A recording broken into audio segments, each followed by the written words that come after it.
Cuando alguien escucha ahorros en las Bermudas, ¿qué imagen se le viene a la mente? Uf, muchísimas. ¿Verdad?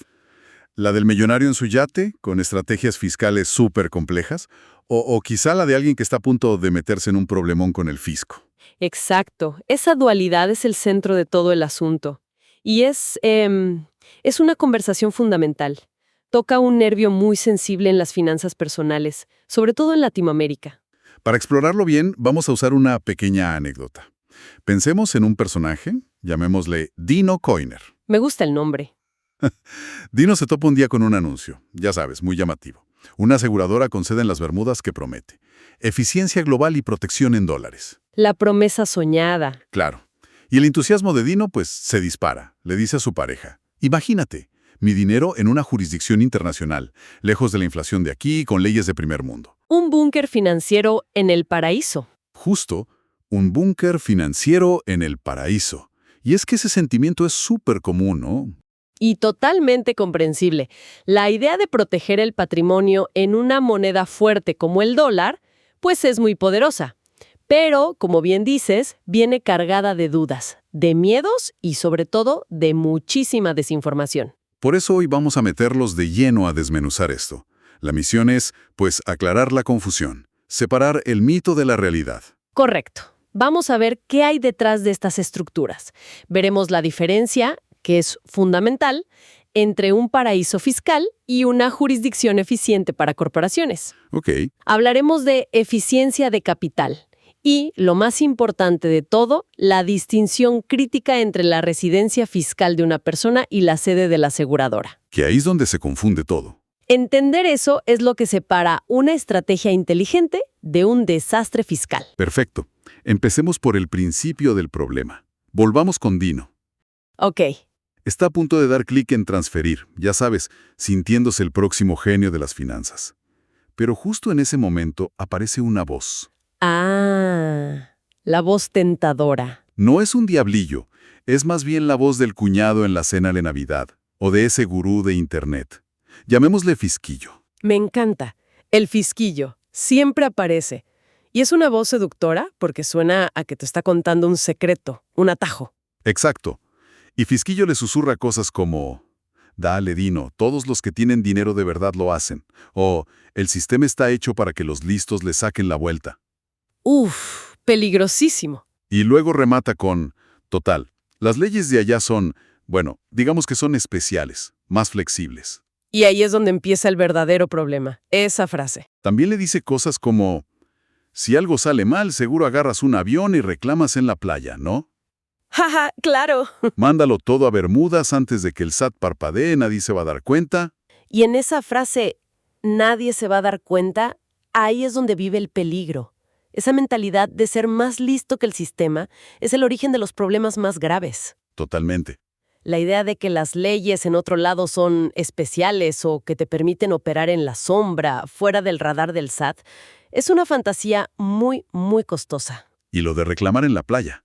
Suena absurdo, pero seguro hay gente que se lo imagina. Mira, ese es un disparate. Es pensar que las finanzas internacionales funcionan como una película. Ignora por completo la complejidad de los sistemas legales y los tratados de intercambio de información. Ok, ¿a qué te refieres con eso? Me refiero al Common Reporting Standard, o CRS. Es un acuerdo global. Más de 100 países, incluidos México y Bermudas, intercambian información de cuentas financiadas de forma automática. Automática. Automática. Esto significa que para 2026, cuando su implementación ya sea total, la información va a fluir de un fisco a otro de forma sistemática. La idea de nadie se va a dar cuenta ya no existe. La transparencia es la regla. O sea, el consejo de Fisquillo no solo es malo, es una receta para un desastre fiscal, sobre todo con la mira puesta en el 26. Definitivamente. Pero bueno, en nuestra historia aparece un experto Valente Segura, que detiene a Dino con una pregunta clave. ¿Sabes la diferencia entre una sede de inversión y tu residencia fiscal? Y esa es la pregunta del millón. Aquí es donde todo cambia, ¿no? Totalmente. Porque la discusión no es si Bermudas es bueno o malo. La pregunta correcta es, ¿bueno o malo para quién? ¿Y para qué? Y la respuesta es muy distinta si hablamos de una aseguradora multinacional o de un ahorrador de, no sé, Querétaro. De acuerdo. A ver, exploremos eso. ¿Por qué una gran aseguradora, muchas de Estados Unidos, elegiría tener su sede en un lugar como Bermudas?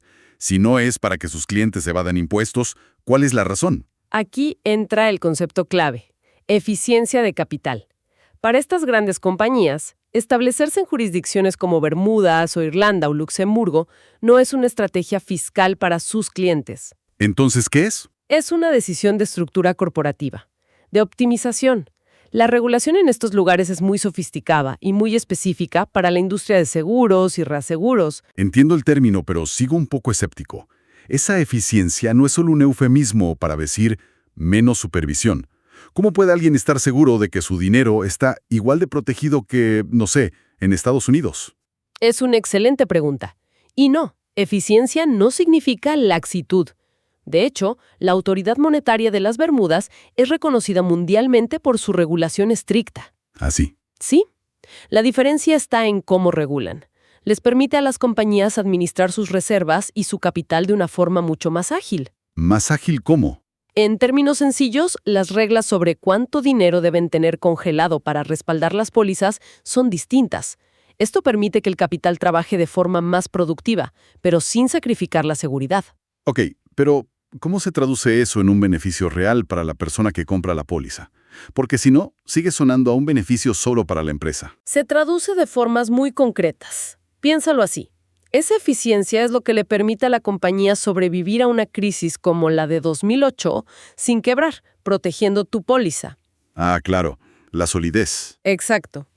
Es la diferencia entre un producto robusto y uno que se cae a pedazos. Además, al tener más flexibilidad para invertir sus reservas, pueden ofrecer productos con mejores condiciones o mayor potencial de rendimiento. Lo crucial es entender que es una estrategia corporativa, legal y regulada. Y no tiene nada que ver con mi situación fiscal personal. Exacto. Son dos universos distintos. Bien, eso aclara mucho el panorama corporativo. Es una estrategia de solidez, no de opacidad. Pero ahí es donde me surge la duda más grande, la que seguro tiene Dino. A ver. ¿Qué significa eso para mí? Si la empresa está en Bermudas y el contrato se rige por sus leyes, ¿estoy desprotegido en mi país? ¿A quién le reclamo si algo sale mal? ¿Tengo que ir a un tribunal en Hamilton? Esa es la confusión que hay que desmantelar. Y la respuesta está en diferenciar dos conceptos, que son como agua y aceite: la sede de la aseguradora y la residencia fiscal de la persona. Ok, vamos uno por uno para que no quede duda. ¿Qué implica la sede de la aseguradora? La sede de la aseguradora es la jurisdicción que regula a la compañía y, por lo tanto, el contrato que se firma. En el caso de Dino, Bermudas. Exacto. Esto significa que la solidez de la empresa, sus requisitos de capital, las reglas del producto, todo eso se rige por las leyes de Bermudas. Si hubiera un reclamo legal sobre el producto, se resolvería bajo las leyes de allá. Entendido, es la ley del contrato. Ahora, el otro lado.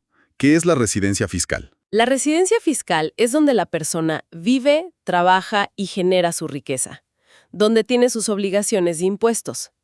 Para Dino, que vive en México, su residencia fiscal es México. Punto. O sea que no importa dónde esté el dinero. No importa.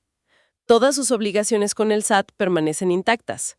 Si sus ahorros en esa póliza generan un rendimiento o si retira dinero, debe declararlo en México y pagar los impuestos según las leyes mexicanas. O sea, para que quede clarísimo, si yo vivo en México, mis impuestos se pagan en México. El SAT no le manda la cuenta a Bermudas. Me la manda a mí. Exacto. No lo pudiste haber dicho mejor. Son dos mundos separados. Y ambos deben respetarse. No puedes usar la ubicación de la aseguradora como un escudo para tus responsabilidades fiscales. Ese es el error de Fisquillo. Queda clarísimo. Entonces, resumiendo, es posible aprovechar los beneficios de la diversificación en dólares y la solidez de estas estructuras, pero hay que hacerlo bien. ¿Cómo se ve eso en la práctica? En la práctica se ve como una estrategia informada, no como un atajo. La clave es una: validar siempre la legalidad y el cumplimiento fiscal internacional. Ok. Ahorrar en dólares en el extranjero es una estrategia de diversificación válida y a menudo muy prudente para protegerse de la volatilidad local. Pero el cómo es lo que marca la diferencia. Precisamente, debe hacerse a través de vehículos y con asesoría que entienda y respete las leyes de ambas jurisdicciones, la del producto y la de tu residencia fiscal. El asesor tiene que ser clave ahí. Fundamental. Debe ser capaz de explicarte claramente cómo se va a reportar esa inversión en tu declaración anual. Si el asesor evade esas preguntas o te dice, no te preocupes, eso no se reporta, Es una bandera roja gigante. es la señal de alerta más grande que puedes tener. Sal corriendo. O sea, el objetivo no es convertirse en ese insider que cree que está burlando al sistema. Para nada. El objetivo es ser un ahorrador sofisticado que usa herramientas globales de forma transparente y legal. Te doy un ejemplo real, anónimo, de lo que pasa cuando se sigue el consejo de Fisquillo. A ver, Un cliente transfirió una suma importante pensando que era invisible. A los 2 años, con los nuevos cruces de información, el SAT lo contactó. Y no fue con una pregunta, fue con una auditoría completa y una multa preliminar del 55% del monto transferido, más recargos. 55%. ¡Qué historia! Eso sí que aterriza el riesgo. Es que de eso se trata. No es esconder el dinero, es diversificarlo de manera inteligente y cumpliendo. Eso es lo que diferencia una estrategia global inteligente de un riesgo fiscal innecesario y, pues, catastrófico. Creo que hemos recorrido un camino larguísimo. Partimos del dilema de Dino, atrapado entre la euforia de una oportunidad global y el miedo de cometer un error monumental. Un dilema muy real para millones de personas que solo buscan proteger lo que tanto trabajo les ha costado. Y en el proceso descubrimos que la presencia de estas aseguradoras en lugares como Bermudas no es un esquema oscuro, sino que responde a una lógica de eficiencia de capital corporativa. Y que de hecho puede fortalecer los productos que ofrecen, hacerlos más resilientes. Exacto. Y si hay una lección que debe quedar grabada después de esto, es que la geografía de tus inversiones y la geografía de tus obligaciones fiscales son 2 cosas distintas. No hay que confundirlas. Jamás. Entender esa diferencia es la base para construir un patrimonio global de manera segura, sostenible y, sobre todo, legal. Perfecto. Y para cerrar, como siempre, queremos dejar una pregunta en el aire para la reflexión. Algo que vaya un pasito más allá. La pregunta sería esta. Dado que las regulaciones financieras y fiscales están en constante evolución, con países compartiendo cada vez más información, ¿cómo puede una persona asegurarse de que la estrategia de diversificación que elige hoy seguirá siendo legal y fiscalmente compatible no solo en 2026, sino dentro de 10, 20 o 30 años, cuando quizá necesite ese dinero para su retiro?